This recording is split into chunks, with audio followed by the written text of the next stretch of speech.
World Ventures is becoming a magnet for success because it's basically the nature of what we're all about. It's hard to believe how much ground we've covered in such a short period of time. You know, in our first year, we did about 15 million in sales. Our second year, we closed out right at $50 million. That's over a 320% increase in our second year. And we are totally convinced that we will clear in our third year $100 million.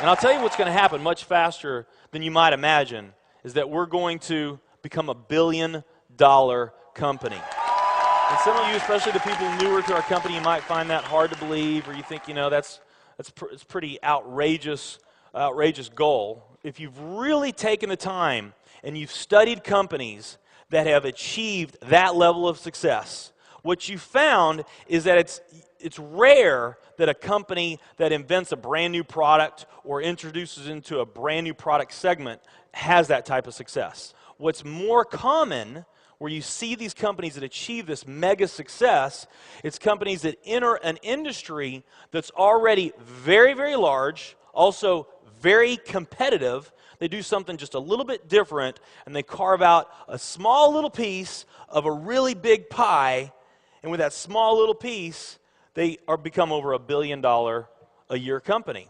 A great example of that is Cheesecake Factory. I mean, we all know how competitive and how big the restaurant business is. And Cheesecake Factory, they're not doing something that much different than everybody else. They're doing things just a little bit different. But they are a super success in business today. One of my favorite examples is Starbucks. I mean, how long has the coffee industry been around, and how big is the coffee industry? Okay, I mean, how many companies sell coffee? Starbucks, doing it just a little bit different.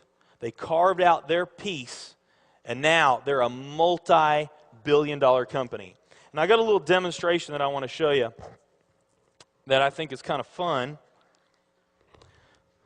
The coffee industry is $100 billion. So $100 billion every year is spent around the world on coffee. Each one of these gumballs represents $1 billion in annual sales. There's 100 gumballs in here. This is the coffee industry. So Starbucks, if they want to, let's say they're brand new and they're starting out, and they've got this goal to become a $1 billion company, they need to carve out 1% of that pie. So they would need to have this much of that pie, 1%. So it's really, you know, a small percentage of this overall pie. They've been more successful than that. 2, 3, 4, 5, 6, 7, 8. They do about $8 billion in sales. That's a pretty significant portion of the entire worldwide global sales of coffee. The nutrition industry is $226 billion every year is spent on nutrition. So again, each one of these gumballs represents $1 billion in sales. So here's the coffee industry, here's the nutrition industry. And by the way, you may not know this or not, but over half of all the network marketing companies on the planet today, they're nutrition companies. Now let's talk about the travel industry. We need a bigger base here. All right, here's the travel industry.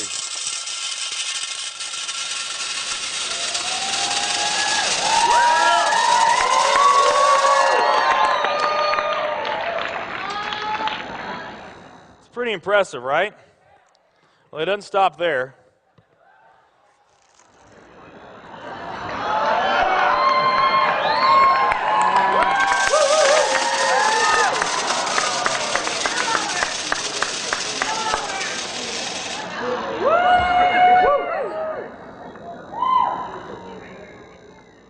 That's pretty big, right?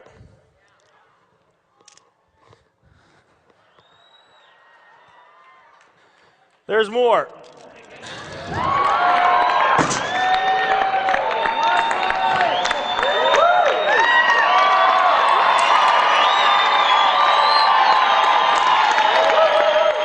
But wait, there's more.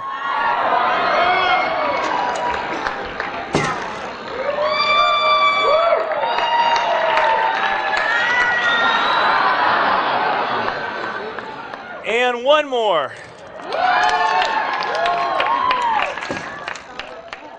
All right. So here's coffee. Here's nutrition, the entire nutrition industry. Here's travel.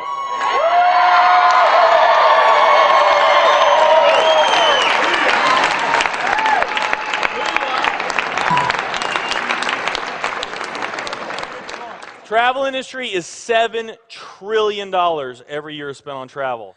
And they also say that the travel industry is going to grow from $7 trillion to $13 trillion over the next decade. Nutrition and travel.